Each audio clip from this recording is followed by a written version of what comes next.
देश भर के आदिवासियों को नागपुर में आमंत्रित करने के लिए सभी प्रभावशाली सामाजिक कार्यकर्ताओं को आमंत्रित करने के लिए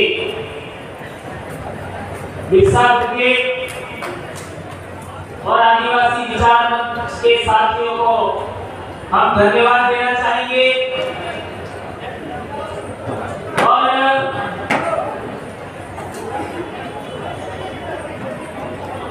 थोड़ा मंच तो मैं बोलूं पहले आप लोगों की एकाग्रता चाहता हूं।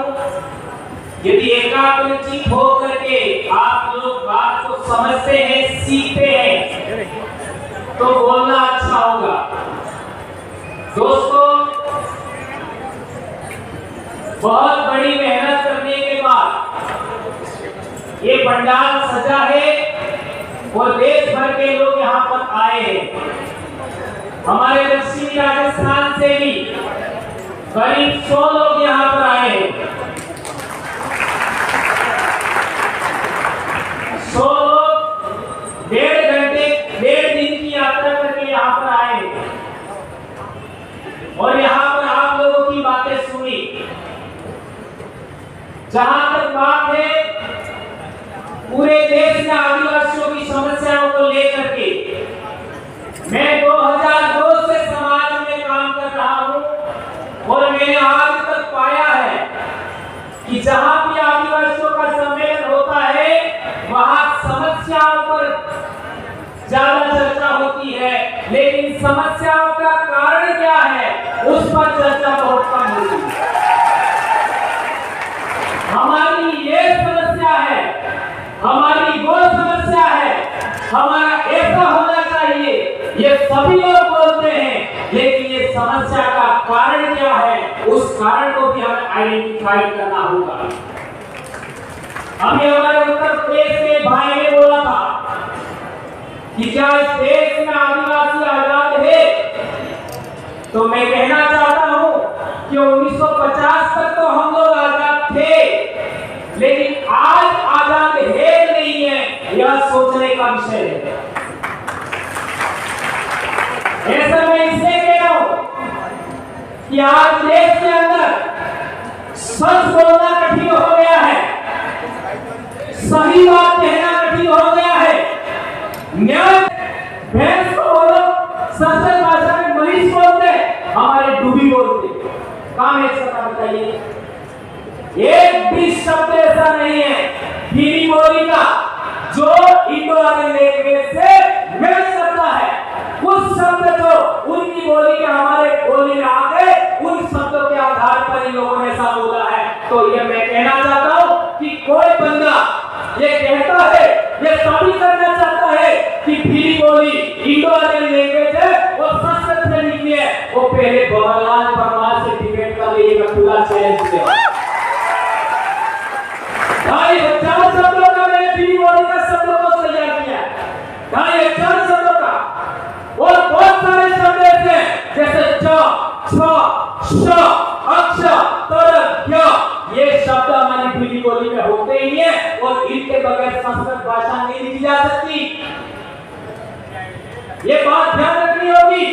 संस्कृत भाषा 10वीं सदी से पहले है या नहीं है, इस पर भी प्रश्नवाचक चिन्ह है। भारत देश के अंदर शिलालेखों में, भारत देश के अंदर साहित्यों में प्राचीनतम उल्लेख मिला है वो पाली प्राकृत भाषा का मिला है, और प्राकृत भाषा से ही मराठी बनी है, प्राकृत भाषा से ही गुजराती बनी है। ये बात हमको ध्यान में रखना होगा। एक बात और, जो लोग भीरी बोली के शब्द बोल नहीं सकते, जो लोग भीरी बोली के शब्द बोल नहीं सकते, जो भीरी बोली के शब्दों का अर्थ नहीं जानते, जो लोग भीरी बोली को समझ नहीं सकते, वो कैसे कह सकते हैं कि भीरी इंडो आर्यन है या आदिवासी स्पीचेज है या इंडो आर्यन स्पीचेज से निकली है। तो दोस्तों, टाइम का हमारे पास लिमिट है, बोलने के लिए बहुत सारी बात है, लेकिन आज इस पंडाल से, इस ग्राउंड से, नागपुर से एक बात लेकर के हमको जाना है कि कि हम लोग आने वाले पीरियड में 2 से 3 दिन का एक पूरे देश से आदिवासियों का योजनाबद्ध तरीके से जन जागरण करने के लिए, वैचारिक एकीकरण करने के लिए, सांस्कृतिक शुद्धिकरण करने के लिए हम लोग योजना बनाएंगे। ऐसा मैं आह्वान करता हूं और सतीश जी से कहना चाहता हूं, इस तरीके का रोडमैप और सभी कार्यकर्ताओं को रोडमैप बना करके सबको पुनः इसी नागपुर की धरती पर आह्वान करना चाहिए। हम लोग पिछले 13 सितंबर को 100 से 150 लोग छत्तीसगढ़ रायपुर गए थे। यदि ये अनाउंस पहले हो जाता तो ये जितनी संख्या दिख रही है इतनी तो अकेले लागे। संस्कृत में नहीं लिख सकते, अंग्रेजी में नहीं लिख सकते, कैसे कह सकते हो आप भीली बोली है वह संस्कृत भाषा से निकली है या फिर इंडो आर्यन लैंग्वेज है। और एक इंपॉर्टेंट बात कहना चाहता हूं कि हमारी बोली के अंदर बकरी को बाकरू ऐसा भी कहते हैं और हिंदी में बकरी कहते हैं और संस्कृत में अजा कहते हैं। तो ऐसे शब्दों का चयन करके बाकरू बकरी ऐसा शब्दों का चयन करके इन लोगों ने कहा होगा कि भीली है वो इंडो आर्यन है या संस्कृत से निकली है, ऐसा कहा होगा। तो मैं आपको कहना चाहता हूं, मेरी अनपढ़ मां जो कभी स्कूल नहीं गई वो बकरी का ये 2 शब्द इस्तेमाल करती है, बाकरू और साओ, साली। ये राजस्थान से छत्तीसगढ़ तक साली या छेरी बोलते बकरी को, सही कह रहे हो? तो साओ ये ओरिजिनल भीली वर्ड है, ये ओरिजिनल इंडिजिनस स्पीचेस का पार्ट है। बकरी है यानी बाकरू जो हम बोलते हैं, यह शब्द ये संस्कृतीकरण की वजह से, लैंग्वेज का संकरण होने की वजह से आया होगा, ऐसा कहा जा सकता है। एक और भीली बोली में शब्द है, हम आदिवासी कैसे हैं उसके लिए हमारे वहां एक कहावत सी है, वो आपके सामने में रखना चाहता हूं।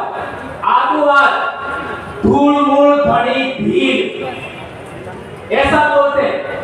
आदुवाद का मतलब होता है अनादिकाल से, धूल मूल यानी इस मिट्टी के धनी यानी मालिक, भीड़ ऐसा बोलते हैं। यह हमारे गीतों में मिलता है, यह हमारी कहावतों में मिलता है, यह हमारे जो आपका क्या कहते हैं पूजा के मंत्र होते हैं, सुमिरन मंत्र होते हैं, उनमें भी मिलता है आदुआद धूल मूल धनी भीड़। ये अनपढ़ लोग बोलते थे, आज की तारीख में पढ़ा लिखा इंसान है वो अपने आप को आदिवासी कहने से शर्मा सकता है, लेकिन अनपढ़ आदिवासी थे इस शब्द को बोलते थे। इसी तरीके से एक और उदाहरण, मैं बोली पर ज्यादा बोलना चाहता हूं। एक और उदाहरण, गाय को गौ कहते हैं, हिंदी में गाय कहते हैं, हमारी बोली के अंदर गाय बोलते हैं। काम एक्सपर्ट है। भैंस तरफ आकर्षित होना चाहिए। विभिन्न धर्मों में बैठे आदिवासी हैं, वे भी हमारी तरफ आकर्षित होना चाहिए। विभिन्न संगठनों में बैठे हुए आदिवासी हैं, वे भी हमारी तरफ आकर्षित होना चाहिए। और विभिन्न रीजनल में बसे हुए आदिवासी हैं, वो भी हमारी तरफ आकर्षित होना चाहिए, केंद्रित होना चाहिए। ये चीज हम लोग करने में कामयाब हुए। इसकी वजह से आज दक्षिणी राजस्थान में एक ऐसी वैचारिक क्रांति, एक ऐसा सांस्कृतिक शुद्धिकरण का प्रयास चल रहा है जिसकी वजह से पूरे देश में आज की तारीख में एक क्रांति सी खड़ी हो रही है और वो क्रांति आपके साथ है, ऐसा मैं कहना चाहता हूं। दोस्तों, पूरे देश के अंदर भी आदिवासी सबसे बड़ा आदिवासी समुदाय है और उसका मैं एक सदस्य वंशानुगत सदस्य हूं। जैसा कि यूएन में कहा गया कि भीली बोली संस्कृत भाषा से बनी है, इंडो आर्यन लैंग्वेज है, यह बात 100% नहीं 101% गलत है। 101% गलत है। कैसे? भीली बोली के अंदर मां को आई कहते हैं, संस्कृत भाषा के अंदर मां को क्या बोलते हैं? मातृ। हिंदी में क्या बोलते हैं? माता। भीली बोली में मां को क्या बोलते हैं? आई काम मैच कर रहा है। राजस्थान से लेकर के कर्नाटक तक आदिवासी लोग अपनी मां को आई बोलते। कहां है दूसरा उदाहरण, हम आदिवासी लोग दक्षिणी राजस्थान के अपने पिताजी को आतो कहते हैं। आतो संस्कृत भाषा के अंदर पिताजी को क्या बोलते हैं? पिता। हिंदी में क्या बोलते हैं? पिता। कहां मैच कर रहा है? मैच नहीं कर रहा। हिंदी बोलने के अंदर बहुत सारे ऐसे शब्द हैं जिसको हिंदी में लिखा नहीं जा सकता, जिसको संस्कृत में लिखा नहीं जा सकता, इवन अंग्रेजी में भी लिखना संभव नहीं। बहुत सारी महिलाओं के नाम मीरा होता है। मीरा को आप हिंदी में नहीं लिख सकते, अंग्रेजी में नहीं लिख सकते, संस्कृत में नहीं लिख सकते। इसी तरीके से दो नदियां या दो नाले मिलते हैं, उस जगह को बेल कहते हैं। बेल शब्द को आप हिंदी में नहीं लिख सकते, संस्कृत में नहीं लिख सकते, अंग्रेजी में नहीं। करना कठिन हो गया है। देश में जो भी व्यक्ति सच बोलने की हिम्मत करता है, उस आदमी को दबाने की कोशिश होती है। ये बात थोड़ी आप देख सकते। यदि आप सिंगारी के आदिवासियों को बचाना चाहते हो, तो सबसे पहले हम आदिवासियों को एक जगह इकट्ठा होने के लिए हम लोगों को कोशिश करनी चाहिए। और यह काम एक दिन के कार्यक्रम में संभव नहीं है। मैं चाहता हूं कि देश के किसी भी कोने में बस सेमिनार हो, लेकिन कम से कम 2 से 3 दिन का कार्यक्रम होना चाहिए, जिसमें हम योजना बनाएं कि पूरे देश के आदिवासी, पूरे देश के संगठन और पूरे देश के पॉलिटिकल लोग हैं और पूरे देश के विभिन्न धर्मों में बटे हुए आदिवासी हैं, उनको हम कैसे जोड़ें। संगठन बनाना आसान है, संगठन चलाना मुश्किल है। कोई भी संगठन देश में आदिवासियों का 4 साल से ज्यादा प्रभावशाली नहीं रहता। उससे पहले उस संगठन को खत्म करने की योजना चलती है और लोग फिर निराश होकर के दूसरा संगठन खड़ा कर देते हैं। ऐसा हमें नहीं करना। जो भी संगठन करता है, अभी तक काम किया समाज के लिए 5 से 10 साल किया, उन संगठन कर्ताओं का अनुभव को हमें आगे बढ़ाना चाहिए।